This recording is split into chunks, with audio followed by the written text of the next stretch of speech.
নমস্কাৰ আপোনালোকক RM education চেনেলটোলৈ সকলোকে স্বাগতম জনাইছোঁ। অসমৰ মুখ্যমন্ত্ৰী ডাঙৰীয়াই বৃহৎ ঘোষণা কৰিলে আৰু এইবাৰ বহুতে চাকৰি পাব আৰু এজনে এটা চাকৰিহে পাব। এডিআৰিৰ ৰিজাল্ট কেতিয়াকৈ ঘোষণা কৰিব সবিশেষ এইটো ভিডিঅ'ৰ যোগেদি আপোনালোকে গম পাব। আৰু স্কিল টেষ্ট লগতে ভাইবা কেতিয়া হ'ব সেইখিনি বিষয়েও আজি মুখ্যমন্ত্ৰী ডাঙৰীয়াই সবিশেষ ক'লে। আৰু যদি আপোনালোকে চেনেলটোলৈ নতুনকৈ আহিছে তেন্তে চেনেলটো ছাবস্ক্ৰাইব, লাইক, শ্বেয়াৰ কৰিবলৈ নাপাহৰিব।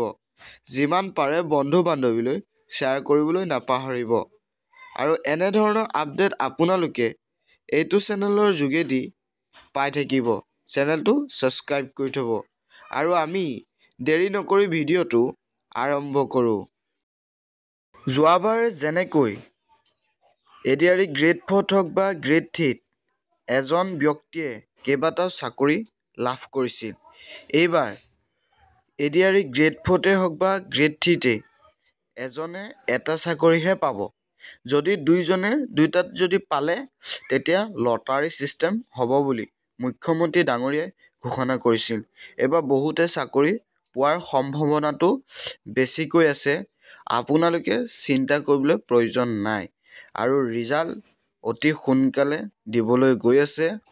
হাতত মাথো কেইদিনমান আছে আপোনালোকৰ বাবে। আপোনালোকে চিন্তা নকৰি যিমান পাৰে স্কিল টেষ্ট আৰু ভাইবাৰ কাৰণে প্ৰস্তুতি চলাওক। মুখ্যমন্ত্ৰী ডাঙৰীয়াই কি কৈছিল শুনি লওক। ভাল হৈছে আৰু ভাল হৈ থাকিব, কিন্তু মই ভাবো যে আৰু আমি বহুত ভাল কৰিব। নিযুক্তি প্ৰক্ৰিয়াত এগৰাকী প্ৰাৰ্থীয়ে একাধিক পদত নাপাবৰ কাৰণে আয়োগ গঠন কৰা হৈছে। এতিয়া একাধিক পদত নাপায়, কাৰণ এটা নিয়ম কৰা আছে যে যোনে চতুৰ্থ শ্ৰেণীত পায়, তৃতীয় শ্ৰেণীত পায়, তেওঁ চতুৰ্থ শ্ৰেণীত নাপাব। যোনে ওপৰৰ স্কেলটোত পায় তেওঁ তলৰ পজিশ্যনটোত নাপাব। গতিকে এইবাৰ যাতে তেনেকুৱা ধৰণৰ ডাবল কেণ্ডিডেট নহয়, তাৰ বাবে এইবাৰ বহুতখিনি ব্যৱস্থা গ্ৰহণ কৰা হৈছে। এইবাৰ কেণ্ডিডেট লাভ হয়, নহ'লে 1-1.5 হাজাৰ ল'ৰা ছোৱালীয়ে ডাবল পায়। এইবাৰ আমি এটা ঠিক কৰিছো, আৰু লাষ্টত কোনোবাই যদি ডাবল পায় আমি আৰু এটা চিন্তা কৰি আছো যে একেটা পোষ্টত দুটা হ'লে লটাৰী দি এটা কৰি দিম। এডিআৰি পৰীক্ষাৰ ফলাফলসমূহো আমি ফেব্ৰুৱাৰী মাহৰ শেষৰ ফালে বা আমি মাৰ্চ মাহৰ প্ৰথম সপ্তাহত ঘোষণা কৰিম। এটা এডিআৰি পৰীক্ষাৰ ফলাফল দিম আৰু লগে লগে নতুন পদৰো আমি বিজ্ঞাপন মুকলি কৰি দিম। আশা স্তব্ধ হ'ব নোৱাৰে। তাৰপিছত এডিআৰি এটা অৰেলো আছে। এটা পোষ্টৰ বিপৰীতে দুজন পাছ কৰিব। গতিকে তাৰপিছত তেওঁলোকৰ এটা মৌখিক পৰীক্ষাও আছে, স্কিলো আছে। এডিআৰি আমি কৈছোঁ না 10 মে'ত আমি নিযুক্তি দিম। তাৰ আগত আমি নকৰোৱে। আমাৰ প্লেনিংটোৱে হ'ল যে 10 মে'ত আমি 35,000 চাকৰি আমি দিম। Education department, police.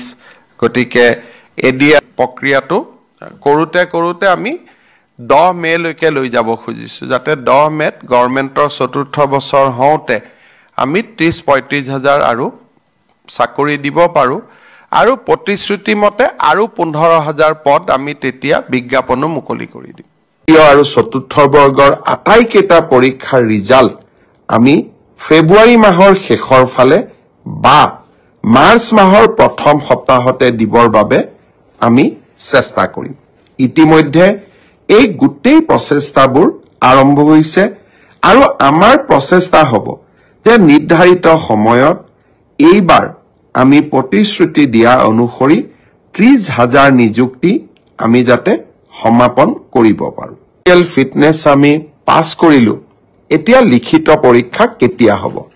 ফেব্ৰুৱাৰী মাহৰ ভিতৰত এই লিখিত পৰীক্ষা সমাপন কৰাৰ বাবে আমি ভিডিঅ'টো চাই কেনে লাগিল?